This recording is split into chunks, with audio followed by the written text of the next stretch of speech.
Frankie, my wife, loves Eurovision, and we both love Murder, She Wrote, so that's our jam. What more do you need in a modern day love affair? Guess who we're here? It's Biffy Clyro. Yeah. Hello, Mr. Moyles. Hello. You're nice. Morning, Ben's Simon. hungry. Morning, James. Ben's hungry. How are we? Ben's hungry. I haven't had my breakfast. Yeah, he's ready to eat, Chris. He's ready to eat, Dom. Let's get this out of the way, Ben. First of all, good morning, guys. How are you? You all look very fresh. You all look very well. Ben, have you ever eaten human flesh? Not for a little while. Yeah. I'm trying to stay off it. Yeah. Just wean yourself. Look at him. Look, the smile, the friendly face. It's fake. Ben's the loveliest man in the world. He'll eat you. You wouldn't believe what he'll put in his mouth, though. Oh. Well, That can't be your first question. The first answer. let's not worry about that. I love the new song. On the album, is it longer? Is the song longer? Yeah. That's an interesting question. No, this is it. Okay, It's because it's just that little bit at the end. I was like, oh, is it one of those where it kind of goes?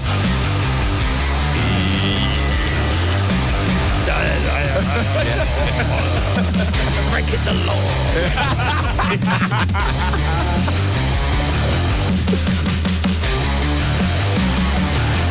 We should have had Rob Halford on that. I played something the other day. I can't remember what it was, and I was like, "Do you think when they finish in the studio, like when you record something like that, and then you're in the studio bit with the mixing desk and all that, and then they do a rough little mix, and you sit there and you listen to it, da da da da. Do you go? Oh, that's bloody brilliant. That. Yeah, you must do. Pretty much. Yes. That's great. That. Absolutely. I think if you don't do that then you probably should just go. Yeah. But you sit there, you go. Let's go back and let's give it another. To be fair, go again. Ben does a lot of, he'll do a lot of his takes first, perhaps without us sometimes. Right. So, we can be sat lounging around on the couch and Ben's sweating, and he'll do that and be like, yes, and we're like, cool, man, it sounds great again. So you're in first when you record. You get on the drums first. Generally. So you obviously know what the track is, right? You've hopefully. right. So you play to nothing. Not entirely true. No. Okay. We'll always play as a band in the room. I don't want to sound too technical. And then these guys can leave and I can just hear what they've done. Right. And play along to that. Right. Okay. That was very technical. Yeah. That was technical. They leave and I carry on. Yeah, I mean, Hold on. it's the wonders of modern. I know in layman's terms, please. Who are Biffy Clyro's inspirations? Who are your, like all three of you? Who did you, when you were younger, who were you like, oh God, this is the best band, or I want to be like this, or he's a great drummer, or these are amazing? I think like many people of our age, Nirvana were probably at the top of that list. Right. Just in terms of the way that they presented themselves and in such a way that we thought we could emulate that, Did a t-shirt? It was, not like you saw Guns N' Roses and it never made us think we're going to be like that. Because they were from a different planet. Because they're just from a different planet. Yeah. and An alien sex planet. Alien sex planet, exactly. But Nirvana, we felt that we could have a shot at that. We never made it, obviously, but it was something Still to trying. emulate. Still trying. And then, so when Dave Grohl then went down the Foo Fighters route, were you like, oh, this is interesting, or were you like, no, it's not Nirvana, I don't like it? No, I remember the summer actually when we got my first. What was it? 96. Well done. And actually, we loved it straight away, didn't we? Yeah. Which what I think was technically a collection of demos. The first album. But Yeah. I think it was such a tough time for anyone in that band after Kurt, so I think whatever Dave did, people were going to support him, but it just so happened it was awesome. great, yeah. Yeah. And now, what are your guilty pleasures? Eurovision. Yeah. Are you serious? I love Eurovision. You do? Yeah, I tried one of our other Do bands. you love Eurovision, or does the missus love Eurovision and you pretend that you enjoy Eurovision to keep the peace? Because you know you've got an 8-month tour coming up, so you go, I'll just be nice, but watch it. In our house, I'm the only one. Well, Frankie, my wife, loves Eurovision, and we both love Murder, She Wrote. So that's our jam. What more do you need in a modern day love affair? It's so refreshing to hear you say that. Believe it or not, I ordered a Jessica Fletcher action figure a few weeks ago. I bet that And I'm doesn't very do much. excited. Yeah, but what'd she do? I'll be single soon, guys. Wow. Ben is wiping the blood from his mouth after another feast. And Simon's like, it's on in 2 minutes. Come on, man. Exactly. She's on the bike already. She's on the typewriter. They're remaking Murder, She Wrote. Is this the one you bought? We That's just got a it. shot of it on the screen. In the Look at the title, detail. Look at the attention to detail. It's it's the best £45 I've ever spent. in the Having title said- of this one, it says clothes. I hope there's not another one. There's an X-rated Jessica Fletcher. She looks she's a got bit like Evil Knievel. It looks in like that, she has doesn't different outfits on the action figure. You have no idea. Wow. Really? It's the gift that keeps on giving. Look at that. You've got your casual wear. Do you nice dress her up in blouse. different clothes on different days? I don't want to, To be fair, I haven't actually received it yet. It's still okay. and it's really annoying me because it's one of those specialist deliveries. You would hope. It's funny what you spend your money on, isn't it? Isn't it? That's wonderful. Let's throw a TV out the window. Let's go crazy. What are you doing? I found online an action figure. It's reasonably priced, guys. It was quite a Google hole to get to that product. I was like, what was I Googling to get there? How did you stumble upon that? Yeah. How was Glastonbury? Oh, fantastic. Amazing. Fantastic. Did you get to enjoy any of it, or were you just in, did your performance and then out again? We hung around actually. Normally we are in and out, but for some reason it was we've been there 4 or 5 times maybe, and it was our most relaxing and enjoyable. Quite often in the week in advance, it's like every time you switch on the telly, it's like weather report for Glastonbury people. So you can't escape it. So your kind of tension builds. But for some reason, when we got to the Friday, we were like, we're just playing music. We know what we're doing, and the show went fab. Did you guys watch it? Were you down? Yeah. I wasn't down. I believe Chris and James were. Yeah. Yeah. Yeah, we Did you survive all right? Yeah, do you know what? For the first, look, there's all our flags. We have listeners bring radioactive flags. So there are all the flags up.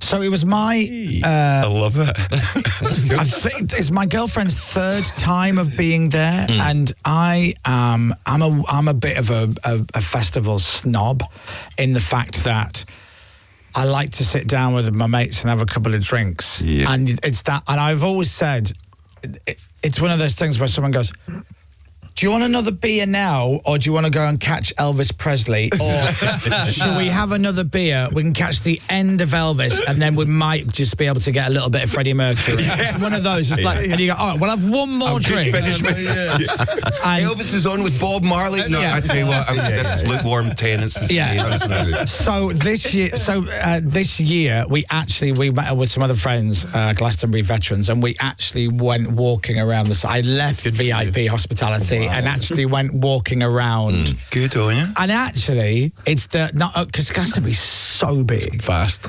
And Tiff had never been to the healing fields or anything like that, so we went walking around. And actually what happens when you walk around is you pass loads of the little tiny stages and stuff. Like one of them, we saw Billy Bragg on the stage he runs, and he just goes, I'm going to sing a song now. And he did a New England, that song, just him. And we were just walking past, watched that, great. And then we walk a little bit further, and then we watched some like reggae band or something for 10 minutes. Then you walk a bit further and you watch something else, and then the kids climbing up the rock thing. And it's like nice. What was Elvis good though? And you caught the last song. Suspicious Minds, though, it's brilliant. So what I did was, like you do, I filmed myself watching him, and I put that on social media to imply that I'd watched the entire set. It's the modern way. It is the modern way. No, Glasgow is so special though, because you can have a plan and you never make it to your destination because something magical calls you over. And I've been to Glastonbury the last few years, and I then spend the rest of the week watching all the performances that I missed. So I end up seeing loads a week later, but after the whole weekend, you just missed it. You're always missing. Do you stay in the really, really fancy kind of TP types? No, no, Are you absolutely not. No, in? what, the glamping? On the, yeah, are you on the ground Absolutely like not. the rest? No, absolutely not. No, A level above that then. I stay in a private member's hotel I sleep in my helicopter. just down the road. Very surprised I didn't bump into you, if I'm honest with you. Because lots of people staying there. Still have stayed there, I bet you any money. We'll talk off the air, that's fine. So, let's talk about, so the new album is called Futique. Yeah, Yes. I'm not pronouncing that much this morning after Not after 3 hours 4 sleep. We need hours to be sleep. careful, yeah. which is going to come out in September, so that's all done and ready to go. Yes. And then what was the last song was Little Love. Yep. It's such a lovely song. Oh, thank you. And we had a meeting the other day, and it tests very well with Yes, the it audience. does. Oh, lovely. That's Yeah, great. love it. We're a stats-based band. We like the numbers. The figures are so We'll important. send you the pie chart. It looks amazing. It really does. It's very good. That's one of the things I love about your music is that you can do that and all that, and then you do a lovely little ballad, lovely little love song. I love that, and I'm not ashamed. You're like, this is what we do. It just may happen that song will scare the living daylights out of you, and that one you'll probably have a cry. It could be your first dance at your wedding. We try and cover all human emotions, I guess. Yes. It's also the luck. We've been doing this for a long time now, and you go through different periods of your life where things that when you're young feel so important, you're very dramatic, and then as you get older, different things matter to you. So it's whatever we're feeling in the moment is what you express. You got to just be honest, and sometimes things are feeling lovely. Yeah. You know, Good. And most of the time things are feeling terrible these days. But when you find that little kind of shaft of light, you got to embrace it. That's nice. Do you eat less flesh now, Ben, than you used to? Now you're getting a bit older. Yeah, I would say I've been cutting down steadily for the last 5 or 6 years. See, even his voice sounds a bit scary. That's right, Chris. I've been slowing down. Right. You look very tasty to me. You're losing weight, though. I don't like it. There's less to eat. Less to eat, I know. Before you used to be a tasty menu. Now you're just a starter and a dessert. You're a bit gristly now. That's mine. Thank you. It's an uncanny accent, isn't it? It's uncanny. I could Bang on. Yeah, bang on, yeah. We were saying earlier when you guys go on tour and stuff, and you suddenly go, we might need some keyboard players here. We might need whatever. We need to get some extra hands in to play live. And you're looking for somebody new, say. Do you ask them to take the top off to see what they look like topless? Yeah, we've got a Biffy casting couch. We're like, you're really talented. Take your top off, pal. You look like you got moobs. Can you take your t-shirt off? No tattoos. It's funny. We do wind Venner and Gambler who play with us. Yeah. They sound like the two coolest names ever. Sound like two don't they? Brazilian footballers. Yeah. We do tease them all the time, like, get your shirts off, boys, and they have never once. So testament to them. They don't dance to the beat of our drum. But do you not think, what are they hiding? Triple nipple. What? Which is the name of my new band. Triple nipple. Great band. Great live. Great live. I'm Triple. I'm nipple. I've always wanted to say that. I could talk to you guys all day. I love this. Right, but so let's talk about. Where's me? Oh, we've got it. Now, here's my thing. The information. This is the information. This is the information. Biffy Clyro are back. Don't miss them touring arenas across the UK in January 2026. Yes. Including the O2 in London and Co-op Live in Manchester. Nice. Yeah. Free shopping. And tickets go on sale this morning at 10 a.m. Yep. Yes. Yep. Great. Get them now. Very And off exciting. the top of my head, so I think the dates, I think it's Belfast, Dublin, Nottingham, London, Birmingham, Manchester, Cardiff, Aberdeen, Glasgow, and then I think you head off to Amsterdam. Memory King. The Memory good. King. That's good going. Is that the arena in Amsterdam that we went to? It will be. Yeah. Yeah. Yeah, in fact, that's funny. That's the start. Yeah, you can see the start of our European tour on that. So that is Amsterdam is not part of our UK tour. No, it's not. It's not. Do you love being on tour? You know what? You fall in and out of love with it. Yeah. It's about getting the balance. It's not kind of romantic to say it, but if you spend 8 months, a year on the road and in a bus, you neglect yourself as a human being. Yeah. Right? You fall apart mentally and physically. We've learned that the hard way. Yeah. So now we just try and tour a bit more sensibly. So like we'll go out for 4 weeks at a time because that's kind of the limit of when we can give the best of ourselves at the shows. It doesn't become rote and habitual. You know, we do like the shows to matter. You know, we're not like a choreographed band. So to keep that energy and kind of passion, 4 weeks is, and then we tap out.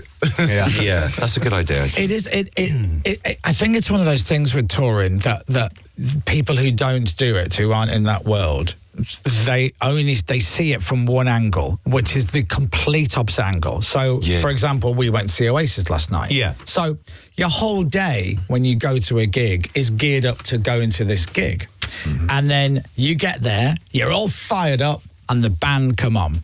Now you don't think that they played the last night somewhere else, or this is night 2 in the same venue. You're just there, and I think we spoke to. This sounds name droppy, but it's no. We spoke to Bono about it, and I'm like, and he goes, every night has to be New Year's Eve for us. So because you're not thinking that, they must be a bit tired because they were in Manchester last night and now they're in wherever. So it has to be. But the reality of the touring is, for you, it's similar. The whole day is building up to going on stage. And then when you finish, it's either back to the hotel or travel to the next place and then wait to do the next show. So the downtime is just a lot of nothing. It's got to be, isn't it? It's extreme. It's an extreme lifestyle. It's from zero highs and lows of it. And we really, you know, what Bono said, you know, our buddy Bono. more a friend of a friend. More of a friend of a friend. But, you know, it is, I think, the bands that are great live do make you feel as though that is the only gig that matters. And that's what's exhausting, because your stimulation in tour is only really the shows. The rest of the time you're either travelling or you're sat in a hotel room, you're kind of staying out of the way. Counting up how many Gregs you've had that week. You know it. I guess after a while, tour life just becomes the norm for you, and so strange for us if we were to come and enter that world. Which is what journalists pick up on, isn't it? They pick up on the weirdness, but actually for you, if you're on the road for a year, it's completely normal, and we're all weird. It is, because sat here in front of a computer and type stuff. Your energy levels kind of kind of ebb and flow, and when you first start tour, you wake up in the morning and you're like, when's the show? And your adrenaline's playing games with you, and then about a week or so into the tour, you start to you train your body to know when to rise and fall. I mean, we've had friends come and tour, and you feel like a zoo animal. You know, they're like, you know, hey, what are we doing? And you're like, nothing. We need to retain our energy for the show, you know. And actually, anytime we've kind of distracted ourselves on gig day and shifted our focus, it does have a mild impact. Really? You know, we've done stuff like try and go karting in a gig day, and you're like, great fun, and then you get to the show and you're just slightly not quite. I learned, I DJ now live and do that around the country, and I learned to my peril that going for a curry. No. Yeah, I know. You only do that once. Rookie mistake. That's not a good idea. And not for the reasons you think. It's just, you know, apart from anything else, I'm sat in a curry house with other people having a curry, and then you'd be chatting away, then all of a sudden you go, geez, I'm on stage in an hour and a half. You forget I need to get back to the venue. It's true. You know? It's a state of mind. It's a state of mind. Let me run through very quickly some questions from our listeners. We've had loads. Paul in Halifax says, how did you enjoy playing at the Peace Hall in Halifax? That's amazing. What venue? What venue? It's like an outdoor market. Kind of Victorian market, I guess. It's really, really beautiful, and just a really special place. It was like our first gig in a couple of years. We played there, and it was so special. Thanks to everyone that was at that show. It was. He said a festival headlining show in a brilliant venue. Paul said it was fantastic. Well, Paul, you played your part, brother. You played your part. Ask Simon if he's paid his gas bill yet. That's from Bob. I don't pay bills. Right, there you go. Simon doesn't do that. I'm peripatetic. Can you ask James if he remembers falling into the drums at the Halifax Peace Hall set? Sounds like that could have happened. There's been a few times on stage where I've turned around and it's like, where is James? You just see his bass neck, you know. It's going to go and see Ben. Just going, how you doing, man? Exactly. Is that the one where both your hands were busy? I think so. Don't say it like that. What a gig. It's like falling with your hands in your pockets. It's really, really bad. I think that's pretty much what happened. happens. I met Biffy in 2011 at Glasgow Airport when I was 16, and my mum was the most embarrassing person I've ever seen to this day, basically shouting at them how much I loved them, and I've seen them loads of times live. The photo is also terrible. Brilliant. I remember that.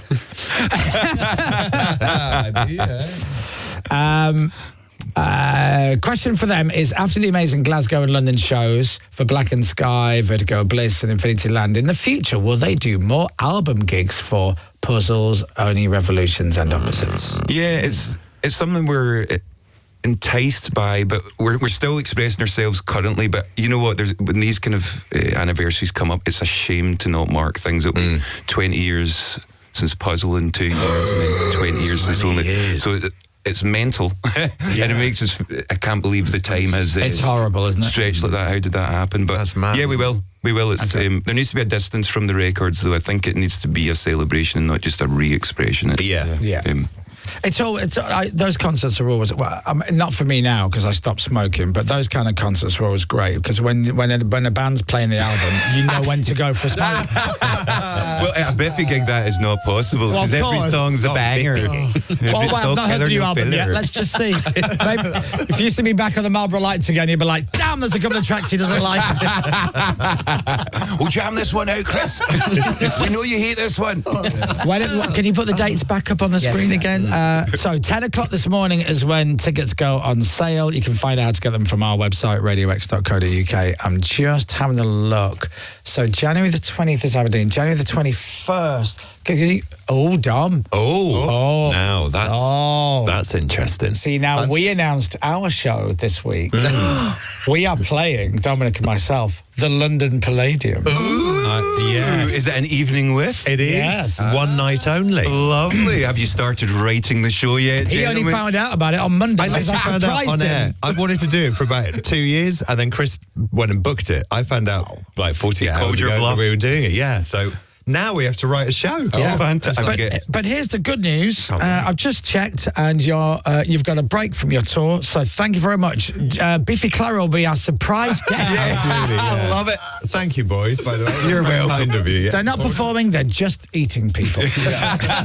We will nourish ourselves. The new album is called Futique. Thank you. I'm not saying it. That's coming in September, and the new single is called Hunting Season. And 10 o'clock this morning, get your tickets to see Biffy Clyro. Yes, please. Lovely to see you. And you. Thank you for coming in. Thank you for not eating me. I did my best. Ladies and gentlemen, Biffy Clyro! Radio X.